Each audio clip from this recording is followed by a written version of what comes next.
مصطفیٰ جانے رحمت پہ لاکھوں سلام، شمع بز میں ہدایت پہ لاکھوں سلام۔ اعوذ باللہ من الشیطان الرجیم، بسم اللہ الرحمن الرحیم۔ لقد کان لکم فی رسول اللہ اسوۃ حسنہ، صدق اللہ العظیم۔ رب اشرح لی صدری ویسر لی امری واحلل عقدۃ من لسانی یفقہوا قولی واجعل لی وزیرا من اہلی آمین یا رب العالمین۔ اللہم صلی علی محمد وعلی آل محمد کما صلیت علی ابراہیم وعلی آل ابراہیم انک حمید مجید۔ اللہم بارک علی محمد وعلی آل محمد کما بارکت علی ابراہیم وعلی آل ابراہیم انک حمید مجید۔ آج 4 ربیع الاول ہے، سیرت رسول صلی اللہ علیہ وسلم کا مطالعہ جاری ہے۔ آج ہم پڑھیں گے کہ رسول اللہ صلی اللہ علیہ وسلم کے ساتھ مشرکین کا رویہ کیسا رہا۔ پچھلی نشست میں ہم نے پڑھا تھا کہ دعوت کا کام جاری رہا اور مشرکین نے رسول اللہ صلی اللہ علیہ وسلم کی دعوت کو روکنے کے لیے مختلف ہتھکنڈے استعمال کیے، پھر بھی دعوت کا کام نہ رکا تو مسلمانوں پر ظلم و ستم کے پہاڑ توڑ دیے گئے۔ سیدنا بلال کا تذکرہ پڑھا ہم نے، سیدنا خباب بن ارت کا تذکرہ پڑھا، کچھ اور صحابہ کا تذکرہ پڑھا۔ آج ہم پڑھیں گے رسول اللہ صلی اللہ علیہ وسلم کے ساتھ انہوں نے کیا کیا، یعنی مشرکین کا رویہ خود رسول اللہ صلی اللہ علیہ وسلم کے ساتھ معاملہ تھا کیسا تھا۔ یہ بات ہم سب لوگوں کے ذہنوں میں رہنی چاہیے کہ اللہ تعالیٰ نے آپ صلی اللہ علیہ وسلم کو بڑا روب اور شرف دیا تھا، اور یہ لوگ جرأت نہیں کر سکتے تھے کہ کوئی زیادتی کرے رسول اللہ صلی اللہ علیہ وسلم کے ساتھ۔ اور ایک بات تو یہ تھی، دوسری بات یہ تھی کہ ابو طالب کی حمایت حاصل تھی رسول اللہ صلی اللہ علیہ وسلم کو، اور وہ قریش کے ایک عظیم سردار تھے، ان کی بات مانی جاتی تھی اور ان کے ذمہ داری کا احترام کیا جاتا تھا۔ بلکہ یوں سمجھیے کہ سارا عرب جو ہے وہ بنو ہاشم کو بڑی عزت و احترام کی نگاہ سے دیکھتا تھا۔ تو قریش نے کیا کیا کہ ابو طالب کے پاس آئے اور انہوں نے آ کر گفتگو کی کہ آپ کا جو بھتیجا ہے وہ ہمارے خداؤں کو برا بھلا کہتا ہے، ہمارے دین پر عیب لگاتا ہے، ہمیں بے وقوف ٹھہراتا ہے، ہمارے باپ دادا کو گمراہ کہتا ہے۔ آپ یا تو اس کو روکیں یا آپ ہمارے اور اس کے بیچ سے ہٹ جائیں، کیونکہ آپ بھی تو ہماری طرح اس سے الگ دین پر ہیں، ہم اس سے خود ہی نبٹ لیں گے۔ جواب میں ابو طالب نے بڑی نرمی سے ان کو سمجھایا اور انہیں خوش اسلوبی کے ساتھ واپس بھیج دیا۔ چنانچہ وہ واپس چلے گئے اور رسول اللہ صلی اللہ علیہ وسلم اللہ کے دین کی کھلا مکھلا دعوت دیتے رہے، یعنی تبلیغ کرتے رہے۔ پھر ابو طالب کو قریش نے آ کر دھمکی دی۔ جب قریش نے دیکھا کہ نبی کریم صلی اللہ علیہ وسلم اپنی تبلیغ میں لگے ہوئے ہیں تو وہ صبر نہ کر سکے اور انہوں نے باہم چہمگوئیاں کی اور شکوے کیے۔ پھر ابو طالب کے پاس آ کر عرض کی کہ ابو طالب، ہم اب عمر رسیدہ ہیں اور آپ بھی عمر رسیدہ ہو چکے ہیں اور آپ ہمارے نزدیک بڑی شرف کے حامل ہیں، تو ہم نے آپ سے ایک عرض کی تھی کہ اپنے بھتیجے کو اس کام سے منع کریں، لیکن آپ نے انہیں منع نہیں کیا۔ باخدا ہم برداشت نہیں کر سکتے کہ ہمارے باپ دادا کو برا بھلا کہا جائے، ہمیں بے وقوف کہا جائے یا ہمارے معبودوں کو برا بھلا کہا جائے۔ آپ اپنے بھتیجوں کو روکیں، نہیں تو پھر جنگ ہو جائے گی اور ایک فریق کا خاتمہ ہو جائے گا۔ یہ کہہ کر وہ واپس چلے گئے۔ ابو طالب کو یہ دھمکی اور چیلنج بڑی بھاری محسوس ہوئی اور آپ نے آپ صلی اللہ علیہ وسلم کو بلایا اور آپ کے سامنے یہ ساری بات رکھی اور کہا کہ اب محمد مجھ پر رحم کرو، میری طاقت سے زیادہ مجھ پر بوجھ نہ ڈالو۔ جب رسول اللہ صلی اللہ علیہ وسلم نے یہ آواز دیکھی، کمزوری دیکھی، تو آپ کی آنکھوں سے آنسو آ گئے اور آپ نے یہ الفاظ کہے، چچا جان واللہ اگر یہ لوگ میرے داہنے ہاتھ پر سورج اور بائیں ہاتھ پر چاند بھی لا کر رکھ دیں تو میں اس کام کو نہیں چھوڑوں گا، تب بھی اس کام کو کرتا رہوں گا یہاں تک کہ یا تو اللہ اس دین کو غالب کر دے گا یا میں اس دین کا کام کرتے کرتے اپنے اللہ کے پاس پہنچ جاؤں گا۔ اس کے بعد رسول اللہ صلی اللہ علیہ وسلم کی آنکھوں سے آنسو نکل آئے۔ یہ دیکھ کر ابو طالب کی محبت اور قوت ارادی بھی پلٹ آئی۔ انہوں نے کہا، بھتیجے جاؤ، جو کہنا ہے کہتے رہو، واللہ میں تمہیں کبھی بھی چھوڑ نہیں سکتا۔ اب قریش نے ایک دیکھا کہ ہم 2 مرتبہ گئے ہیں ابو طالب کے پاس اور ہماری بات نہیں مانی گئی، تو انہوں نے ایک بڑی عجیب و غریب جو ہے وہ دلچسپ قسم کی جو ہے وہ دھمکی یا یوں سمجھیے پیغام بھیجا۔ انہوں نے کہا کہ آپ ابھی تک ابو طالب ان کی مدد پر ڈٹے ہوئے ہیں، جس کا مطلب یہ ہے کہ وہ اپنے بھتیجوں کو چھوڑنے کے لیے تیار نہیں ہیں۔ تو انہوں نے کہا کہ ہم ایسے کرتے ہیں کہ آپ کو قریش کا ایک بانکا اور صحت مند نوجوان دے دیتے ہیں، آپ اس کو اپنا بھتیجا سمجھ کر اپنے پاس رکھیں اور اس کو کھلائیں پلائیں، اس کو بڑا کریں اور اپنا بھتیجا ہمارے حوالے کر دیں، ہم اس سے خود ہی نمٹ لیں گے۔ تو اس پر ابو طالب نے کہا واللہ تم لوگ تو انتہائی برا سودا کر رہے ہو، مجھے تم اپنا بیٹا اس لیے دے رہے ہو کہ میں اسے کھلاؤں پلاؤں، اور مجھ سے میرا بیٹا مانگ رہے ہو تاکہ تم اس کو قتل کر دو؟ اللہ کی قسم یہ کبھی نہیں ہو سکتا۔ تو یہ معاملات چلتے رہے، رسول اللہ صلی اللہ علیہ وسلم دعوت کا کام کرتے رہے۔ جب قریش ہر طرف سے ناکام اور مایوس ہو گئے، جب ان کی دھمکیاں بھی کام نہ آئی، جب سودے بازیاں بھی کام نہ آئی، تو انہوں نے رسول اللہ صلی اللہ علیہ وسلم پر دست درازی شروع کر دی۔ مسلمانوں پر سختیاں تو وہ پہلے ہی کر رہے تھے، اب ان سختیوں میں مزید اضافہ ہو گیا۔ چنانچہ رسول اللہ صلی اللہ علیہ وسلم کا عزت اکرام اور بلند مقام جو وہ رکھتے تھے، اس لیے آپ پر دست درازی کی جرت بھی ان لوگوں کو ہی جو بڑے سردار تھے ان کو ہی۔ آپ صلی اللہ علیہ وسلم کو گھر کے اندر جو تکلیف دینے والے تھے ان کا معاملہ یہ تھا کہ رسول اللہ صلی اللہ علیہ وسلم کا گھر اور ابو لہب کا گھر بالکل ایسے تھا۔ جب آپ صلی اللہ علیہ وسلم کے گھر میں سالن بنتا، ہنڈیا بنتی، تو ابو لہب کی بیوی اس کے اندر گندگی پھینک دیتی، دور دراز سے کانٹے اٹھا کر لاتی اور رسول اللہ صلی اللہ علیہ وسلم کے راستے میں بچھا دیتی۔ رسول اللہ صلی اللہ علیہ وسلم جب رات کے وقت جایا کرتے تھے تہجد کی نماز کے لیے، آپ کو وہ کانٹے چبھ جایا کرتے تھے۔ یہی نہیں، ابو لہب کے 2 بیٹوں کے نکاح میں رسول اللہ صلی اللہ علیہ وسلم کی 2 بیٹیاں تھیں، اور ان 2 بیٹیوں کے نام رقیہ اور ام کلثوم تھا۔ ابو لہب نے دونوں بیٹوں پر پریشر ڈالا کہ محمد اور رسول اللہ صلی اللہ علیہ وسلم کی بیٹیوں کو طلاق دے دو۔ اب آپ ذرا غور کریں، یہ بات سمجھیے، یہ بات بیٹیوں والوں کو سمجھ آئے گی۔ جب بیٹی گھر آ جاتی ہے تو باپ کے دل پر کیا گزرتی ہے، یہ بیٹیوں والوں کو ہی معلوم ہوگا۔ محمد اور رسول اللہ کو اللہ کے دین کی وجہ سے ایک نہیں 2 بیٹیوں کو طلاق ہوئی ہے، 2 بیٹیوں کو، پھر بھی دعوت کا کام رکا نہیں، اللہ کے دین کا کام نہیں رکا، چل رہا ہے۔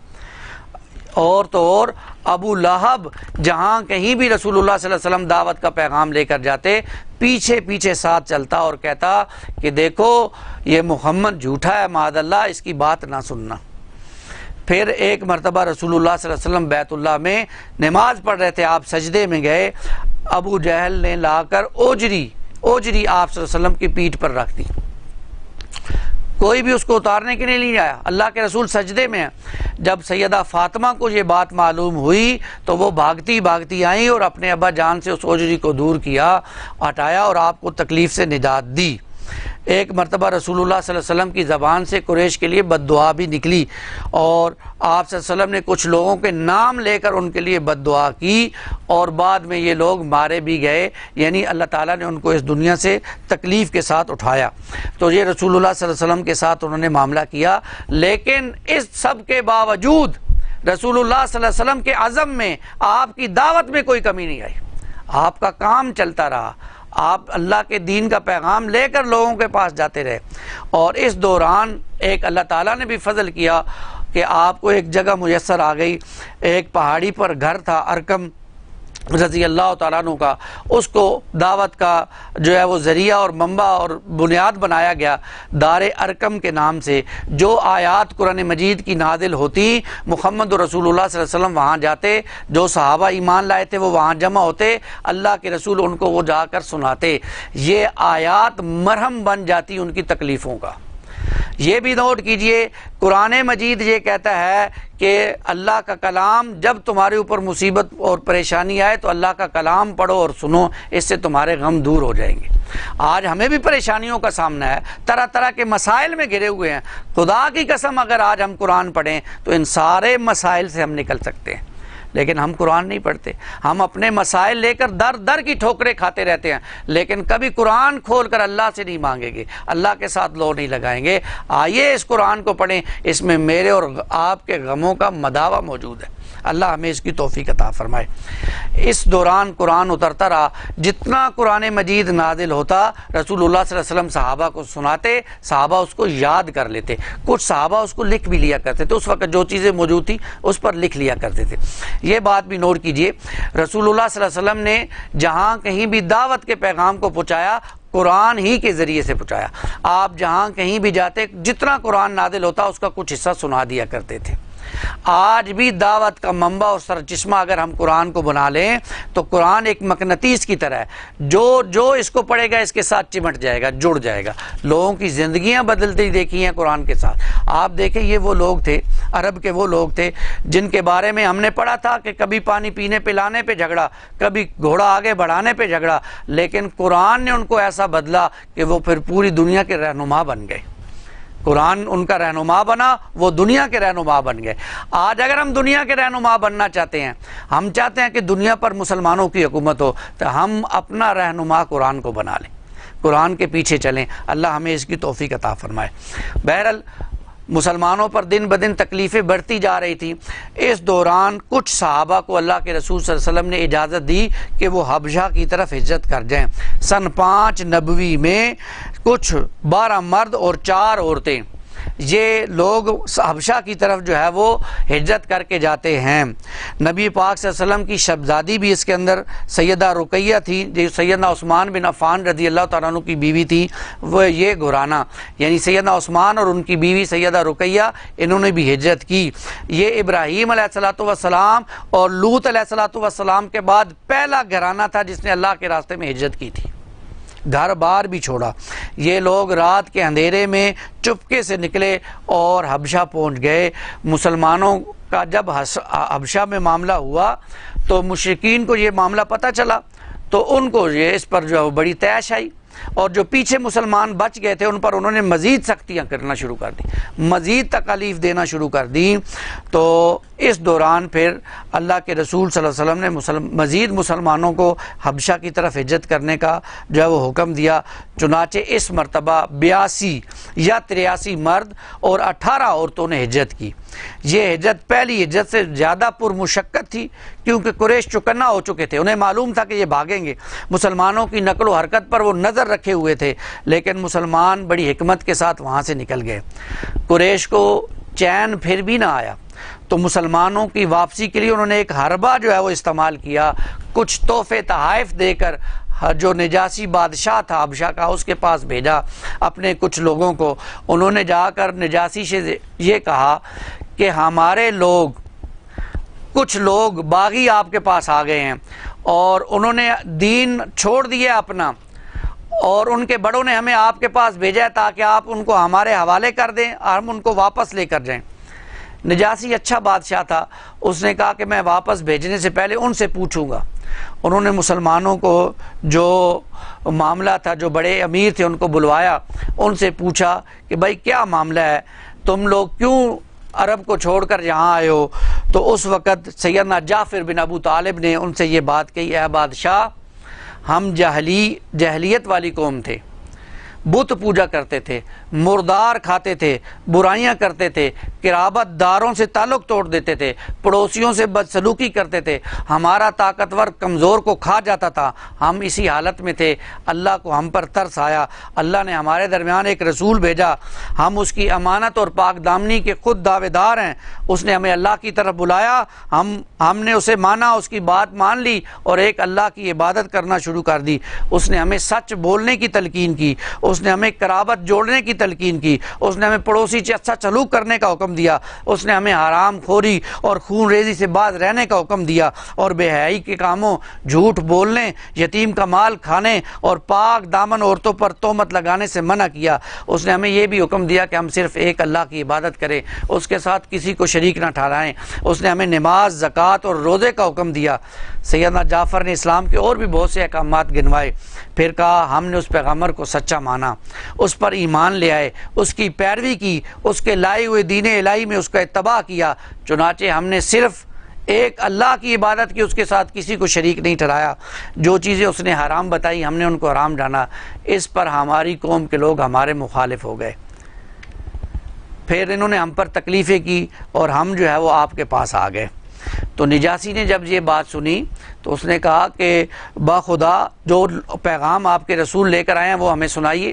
تو سیدنا جعفر رضی اللہ تعالیٰ عنہ نے سورہ مریم کی ابتدائی آیات سنائی، جس کے بعد نجاشی نے یہ الفاظ کہے کہ اللہ کی قسم جو کچھ تم نے کہا ہے عیسیٰ علیہ الصلوۃ والسلام اس تنکے کے سے بھی بڑھ کر نہ تھے، جاؤ تم لوگ میری امان میں ہو۔ اور مشرکین کو ان کے تحفے طائف واپس کر دیے اور وہ واپس مکے واپس آ گئے۔ یہ سب کچھ ہوا ہے مسلمانوں کے ساتھ۔ انشاءاللہ اگلی نشست میں اس سے آگے پڑھیں گے کہ اس کے بعد کے حالات کیسے آئے، اس کا تذکرہ آئے گا۔ آج کے لیے اللہ حافظ۔ کل کی نشست میں انشاءاللہ سیرت کا اگلا موضوع لے کر حاضر ہوں گے۔ اللہ تعالیٰ مجھے اور آپ کو سیرت سے ہدایت حاصل کرنے کی توفیق عطا فرمائے، آمین یا رب العالمین۔